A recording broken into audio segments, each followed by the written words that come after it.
Welcome to Listen by Gene Ginsburg. This audio experience and podcast is all about social media, digital marketing, entrepreneurship, and interviews with top entrepreneurs in the digital and social space. I am your host, Gene Ginsburg, digital marketing expert, #1 best-selling author, and award-winning entrepreneur.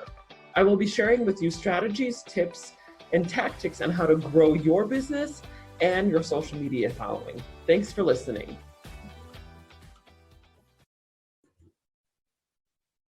Hi, everyone. Gene Ginsburg here again, and welcome to another episode of Listen by Gene Ginsburg. I have a very special guest today, Michael Loban. How are you? I'm doing great. Thank you so much for having me. Great. I'm very excited that you're here, and I want to ask you our first question that I usually ask our guests, because I kind of want to give our audience some context. So tell us about your background.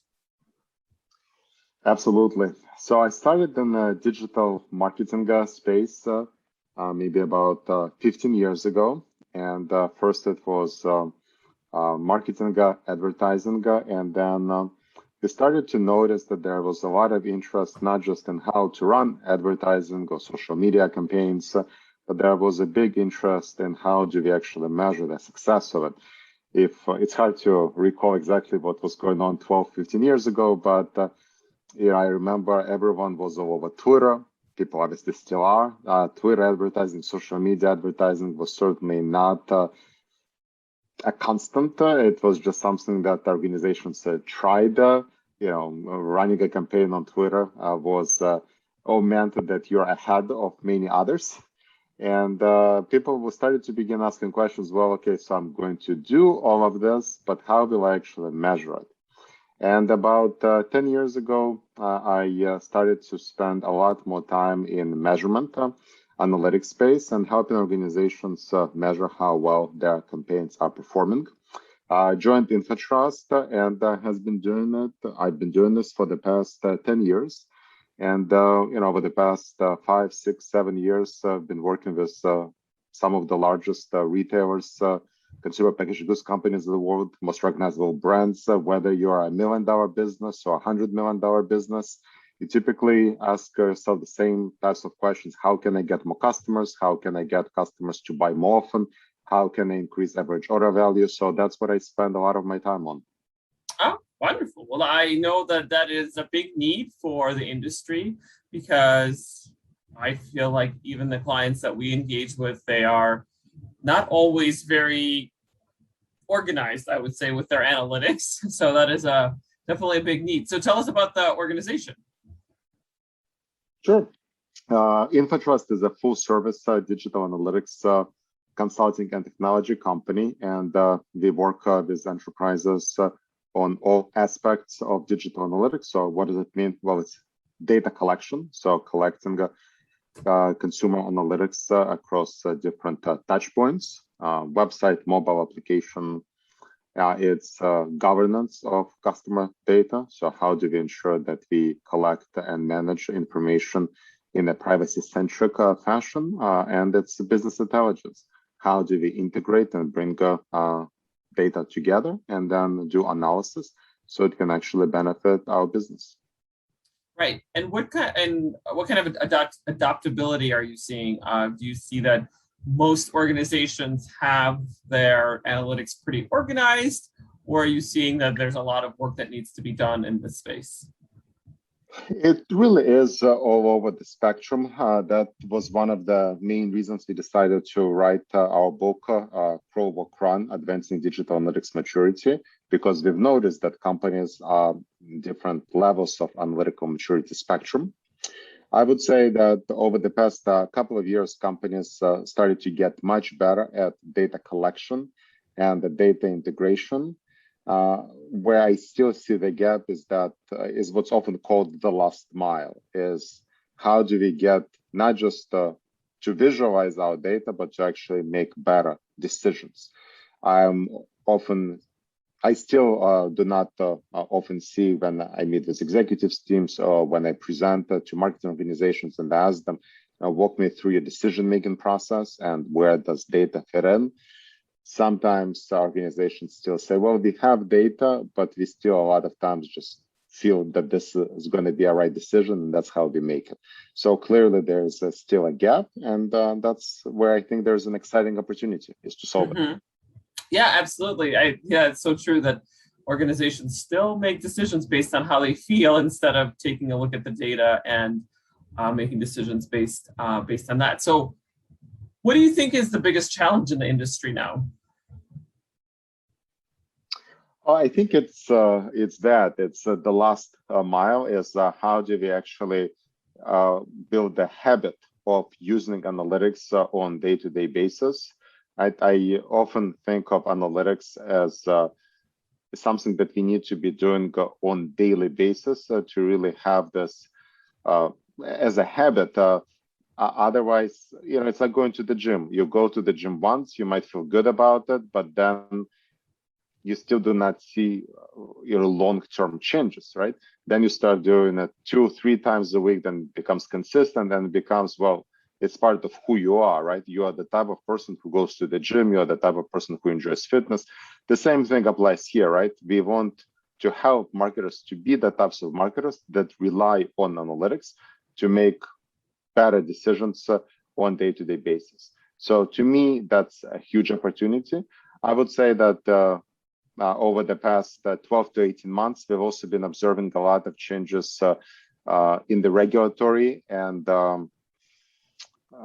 technology aspect with changes in terms of third-party data collection, third-party cookies, also California Consumer Privacy Act, CCPA, and other regulations that are taking place across the United States. Companies have to be a lot more mindful about how they collect information and what they do with that information. Right. And what would you say is the best way to get that last mile? Do you feel like it has to be the top down from the CEO or the leadership team, or does it have to be from the bottom up? The analysts who are actually in the data day to day in order to get to that last mile and get that adaptability and to rely on data on a regular basis? I would say ideally both, but at the end of the day, we need to change how we think about analytics. A lot of times it starts with data, and somebody would send me an email or raise a question when I speak at a conference and say, hey, I have a conversion rate of 5%. Is it good or bad? Well, that's not probably the most accurate or the best question that you can ask. The question is, my business objective is to drive more customers. How do I do that? And then using analytics, we can start looking, well, what type of customers are you looking to drive? Are you looking to focus on a specific region? Maybe you are trying to drive customers in a tri-state area. Well, if that's the case, who is the ideal customer? What channel is that ideal customer can come from? Right? And now all of a sudden, I start to use analytics to really identify a very specific challenge that I'm going to solve. And that's where you start making a difference, making a shift. Right, absolutely. So I guess it would be both top down and bottom up, but also just making sure that the data is part of the bigger strategy. So in terms of, we've of course had a pandemic in the last 18 months or so. Have you seen a change with your business or with your clients' businesses pre-pandemic or post-pandemic? Or has data really not changed, or the concept of data and data collection not really changed as much at all in the last 18 months? Yeah, I would say the concept of data collection has not changed all that much. I think we've all seen that more and more companies sell online, right? Obviously, so has that been the change then? Because more companies are selling online, there's a higher need for data collection and data analytics? There is definitely a higher need for data collection. The other thing to keep in mind, you might have now a lot more competitors, right? If I'm on Instagram, I don't spend that much time on it, but if I look at the post for 5 minutes, I will probably, within those 5 minutes, I will find 2 or 3 or 4 direct-to-consumer businesses that sell T-shirts, right? So imagine each one of those, right? If your business sells men's T-shirts, you have so many different competitors. So analytics has to be a huge part of your business. Otherwise, how are you going to really differentiate yourself from your competitors? Right. So we were talking a little bit before the podcast started, and one of the things that I like to ask our guests is, what's something that a small business owner or an entrepreneur who's listening to the podcast can take away back into their business in terms of data? So what would you recommend? Let's say if they don't have any data analytics, or if they have very little, what's something that they can implement, let's say tomorrow, to get better data analytics in their business? Well, if you're a small business and you do not have a lot of data, the first thing that you need to start doing is marketing yourself, right? Because data is just not going to show up. If you have a website and on your website you promote your classes, you promote your business, you sell different products, if there's no data about that website, it means that nobody is coming to the website, hence you are not collecting data. So data by itself is just not going to appear. So start marketing your website. In terms of how to collect data on your website, there are tools like Google Analytics, which is a free product that you can implement on your website and start collecting information about who is coming to the website, where are they coming from, what do they do on the website, why do they buy, or why don't they buy on the website. Right. Yes. One of the things I hear often, as a digital marketing agency, is that of course, people and businesses want to market, and then they always expect that the marketing will then create customers right away. And that's not going to be always the case, right? Part of the beginning stages is just collecting data and seeing who's coming, what are they trying to do, what are they trying to accomplish, and what's the user experience, and not just creating revenue immediately for the business. Eventually that will come, but there has to be some data collection on the marketing side to see even initial steps. So that's, I feel like, is a big misconception in the industry, especially for small businesses. I don't know, what are your thoughts on that? Couldn't agree with you more, right? Still, I think some companies believe that they have such an exceptional product that people will find it. That might very well be the case, but let's be honest, it's rather rare, right? Yes, I've heard that before, that look at Tesla. Tesla does not have an advertising department and they sell cars like crazy. I understand, right? But chances are your business is not quite like Tesla. And you have to look at marketing. Additionally, even if your product is so amazing that it can sell yourself, why not give it a boost, right? And through the marketing, get people to start buying it, and then people will tell an amazing story about how good your product is, and it will have such a viral effect. We all know that marketing works.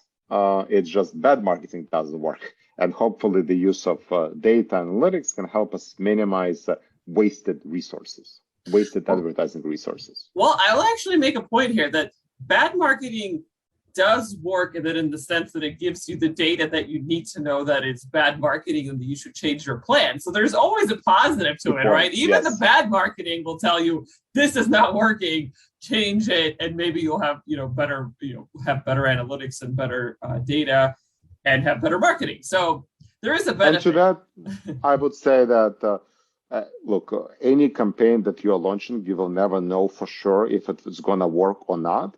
But at the end of the day, every campaign can be successful in the sense that you can learn something from it if you know what your objectives are, right? If you're launching a campaign and this is my objective, this is what I'm going to measure, this is how I will know that this campaign is, let's say, financially successful. Let's say you do not hit that return on advertising spend, or you do not hit that ROI for that campaign. That's okay, but now you have a lot of interesting data points that you can think through when you're thinking about your next campaign. Yeah, absolutely. I get that question asked all the time. It's like, well, if we run this Facebook campaign, then what do you expect is going to be the result? I'm like, I don't know. Even though I've done marketing for 10 years, I can't tell you exactly what the result will be, because it depends on the creative, it depends on the audience we're targeting, it depends on so many factors. It's like I'm not a magician or a wizard to really be like, oh, well, I think you're going to get a conversion rate, which again doesn't really mean anything if it's not like relative to anything else. So I think there's also like, it sounds like there's just be a lot of education that needs to be done on our end, like for people like you and me, to educate the consumer and the business owner on what to expect when working with analytics or in marketing or whatnot, because I think there's just a lot of misconceptions about what's expected. I don't know, I feel like a lot of times business, especially small business owners, feel like, oh, just because I'm doing digital marketing, that it's like some sort of like magical elixir that's going to bring in ROI. It's still marketing. You still have to like review it, spend money on it, create content. It's not just going to be like some magical ROI that's going to be moving forward, moving your business and bringing in revenue. So a lot of misconceptions, I feel like, about marketing and data. So what are some of the new initiatives or projects that you guys are working on in your business? A lot of time we spent on forecasting and modeling, because especially as we're going into the holiday season, right? Every organization wants to know what happens if we launch this campaign, or what type of results can we expect, right? And many of our partners, clients have enough historical data where we can model different results, and we can showcase, look, if this is your spend, this level of confidence, we can predict this amount of sales. And then if your goal is to grow that, you should probably allocate more budget to this channel or this channel. So that's where a lot of our time is spent on. Right now, so a lot of my time is spent on educating organizations on changes around privacy and the regulatory changes. There's a lot that is happening, as I already mentioned, with especially in the United States, with different states coming out with different laws, regulations. Consumers are also now a lot more aware that organizations collect their data, and they want to know what will happen to the data. So there's something that every organization can likely do better when it comes to data transparency. Right, absolutely. I mean, that's a big one. Yeah, data transparency and collection of data. I mean, I've seen all of those, accept the cookies when you go to someone's websites. That's right. I mean, that's a big one that's been going on the last year, 18 months that I've definitely noticed. Great. And the last question I always like to ask is kind of a wild card question. What is your prediction for the industry? And that could be specifically your industry, analytics, or it could be self-driving cars, terraforming Mars, AI, I mean, robots, whatever's top of mind for you. Yes, I unfortunately cannot speak to self-driving cars, so even though I'm hoping that very soon I will have one, so I can spend more time reading instead of paying attention to the road. My prediction for the industry, I think we're going to see this bigger trend of privacy-centric marketing, where organizations are going to begin treating data privacy and data governance almost as a competitive advantage. And I think more and more consumers are going to seek out organizations where they can buy products from, knowing what exactly will happen to their data, and knowing that their data is not going to be a product within itself. That's probably my prediction. I also hope that there will be more progress in AI and machine learning front in analytics.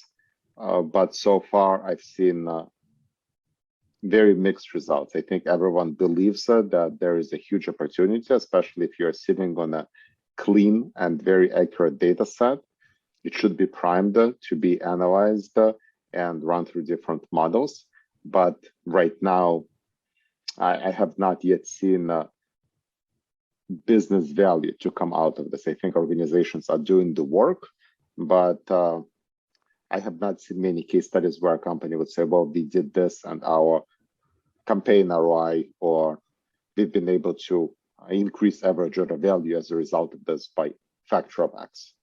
Mm-hmm. Interesting. Yeah, lots of changes going on.